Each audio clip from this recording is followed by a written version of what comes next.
Hey everybody, Coach Toolshed here. Today's video is not going to be discussing Todd Howard and how he's trying to do damage control for Fallout 76 while he smooths away for Bethesda to do their E3 presentation this weekend.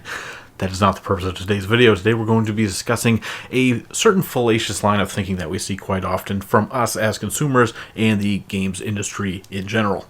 Because as the industry continues on its downward spiral into games as a service territory where everything has to be live service, online, pushing us towards a microtransaction store, we see multiple cases over just the last few months of high-profile games that launch with online components or fully online games that have not lived up to fan expectations. Whether we're talking about Red Dead Online, Fallout 76, or Anthem, it doesn't really seem to matter. There's been very few cases over the last few months of games that launch in a good state that people are very happy with. Even games like The Division 2, which initially was getting a lot of praise, now over the last few weeks has hit with a lot of controversy.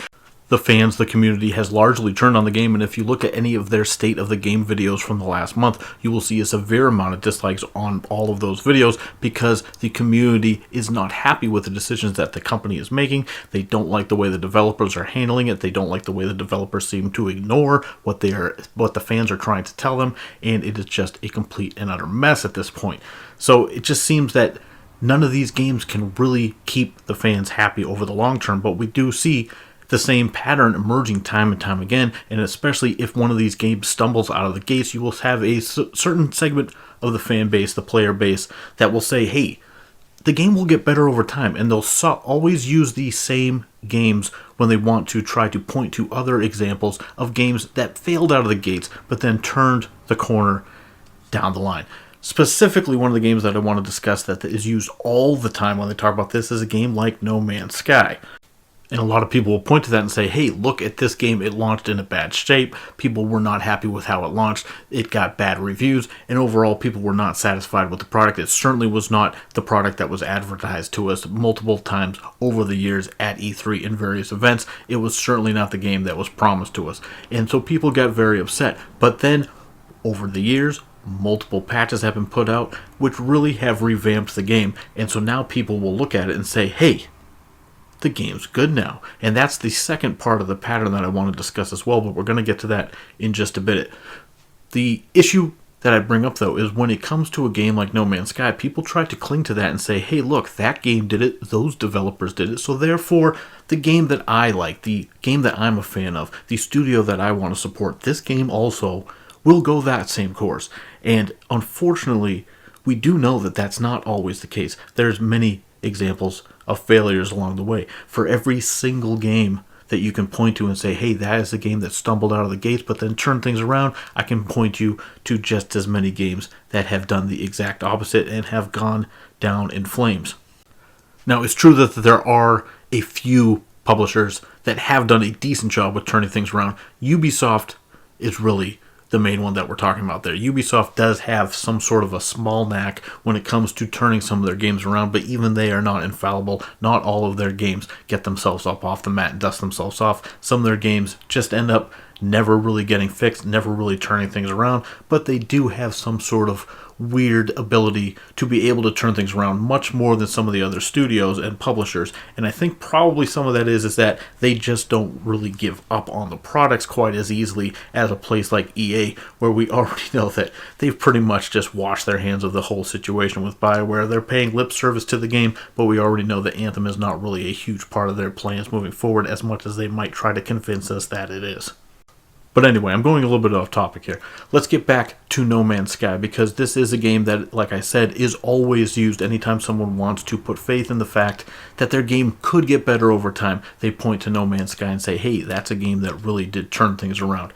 Now, a couple things with this. One, when you look at No Man's Sky, it was made by Hello Games. And unlike companies like Rockstar or Bethesda or BioWare, Hello Games didn't have a long pedigree of success to fall back on. They didn't have these storied franchises like Mass Effect and Elder Scrolls and Fallout and Grand Theft Auto, all these other games to fall back on. So when these online components for their games didn't really do too well out of the gates, people will be more likely to give those studios the benefit of the doubt and put faith in them and know that their next game could be better because they have this certain pedigree. So just because this one game fails, just because a game like Andromeda didn't do too well. Well, Anthem must be better over time. And now people are saying just because Fallout 76 failed, well, surely Starfield and Elder Scrolls 6 will be better over time.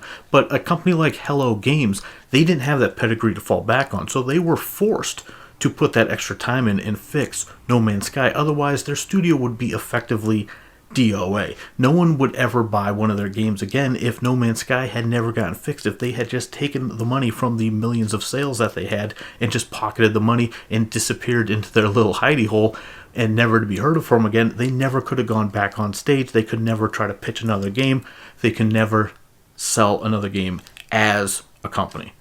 And that is just the fact of the matter. So they were forced to put the time and effort into the game. So just because that game turned it around, that doesn't always mean that every other game is going to do so.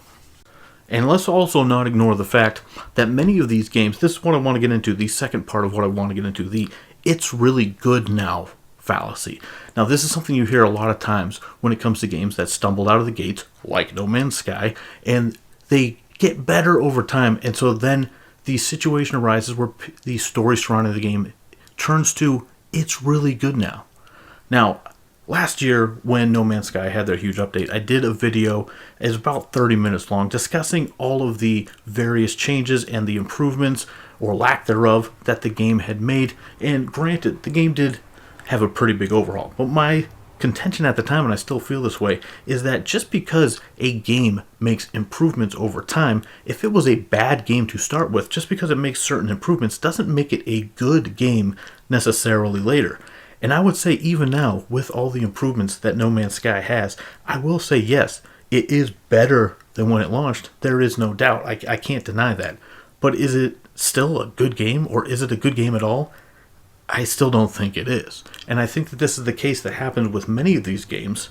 And as the years go by, and as they slowly add more content to the game, and as the patches smooth out some of the bugs, of course we know with many of these games the bugs don't ever totally get fixed, but they will have more stability. They'll have less people on the servers, so their servers will generally be more stable. You'll have less crashes, and like I said, with the drib and drabs of content that comes out, yes, you can point to games and say, hey, the game has gotten better over time.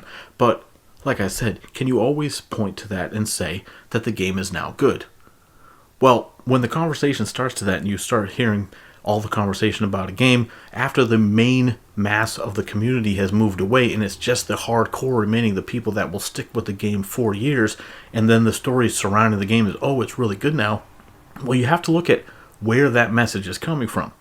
Whether it be from people in the community forums, whether it be people on Reddit, or in YouTube comment sections, or whether you see people on the corporate podcasts. When a game has been out for a couple of years that initially flopped, and then it still maintains that hardcore audience, and the story surrounding it becomes, it's really good now, you have to look at the fact that these are people that already did enjoy the game when it first launched. These are people that were probably defending the game adamantly for years at that point. They're people that know the game in and out. They've sunk thousands of hours in, so you also have that sunk cost fallacy. It's all wrapped up in that. And so these people are people that will naturally turn towards defending the game. Or you'll see people on the corporate podcast, they'll be like, hey Renee, you still play Destiny 2, don't you? Oh yeah, I sure do. Oh, how was that last update? You know what? I'm loving it. I'm loving all the new content. Well, yeah, of course that person is loving the content because they've stuck with it. They like the game anyway. So, of course, they're enjoying the game still. They always enjoy the game. In their mind, the game always was good. So when you only have a community that's left playing the game that thinks that the game is good to start with, then the whole conversation surrounding it is just going to be coming from people that think the game is good. And oftentimes, if you actually jump back into these games, you'll see that, yeah, sure, there might be a little bit more content, but fundamentally, almost none of these games change. And certainly, almost none of them change in such a drastic way like we saw with No Man's Sky. That is almost never the case. So, when I see stuff, I've been seeing people recently saying, oh, Fallout 76 is so much better now. Oh, Sea of Thieves, it's so much better now, these games. You gotta hop back in and try them now. Well, fundamentally, these are still the same flawed games that they started with. Sure, they might have some improvements. There could be some quality of life improvements. There could be some bug fixes. And yes, there's going to be new content, which will inherently make the game better overall. Just adding content to a game that doesn't have a lot of content like Anthem, adding any content or Sea of Thieves. Adding any content to that will inherently make the game better because it launched with very little to no content. So the point is actually kind of moot at that point, but you'll see people using it anyway. And this is the issue that we run into. And so when the conversation turns to that and no one else is left playing the game who's going to be critical towards it, that is how this situation arises, where the fallacy comes into play. The "it's really good now" fallacy totally comes into play. Now, you might say, Coach, what is the purpose of this? Why are you saying all this? What's the purpose of this video? I don't know. I popped Red Dead Online on because they've been hyping up all the changes that they made, and I see people saying, oh no, it's actually, they made a lot of improvements, it's good now. So I decided to pop back on. It's still the same game. Yes, there's a few more modes to play. But when I popped back on today, I looked at the free roam map, I looked around, I'm like, this is what they've added, this is nothing special. And this is from a studio that has been doing online games for years. Grand Theft Auto 4 had online. Forget about Grand Theft Auto 5. Red Dead Redemption from 2010 had a more robust online than Red Dead Redemption 2 online. It's just one more example, because I've been lured back into these games before. I've reinstalled some of these games before based on the conversation, the "it's really good now" conversation that's happened.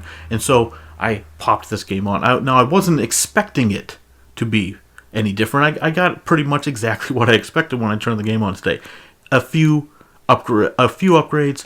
They gave you some extra cash to try to lure you back in. Great, whoop-de-doo. But nothing here to lure back in players that have lapsed. And that is why I made this video. It's just out of frustration, because I see this conversation happening again and again and again, and I've had people pressuring me, Coach, you got to go back and play Fallout 76 now, it's really good.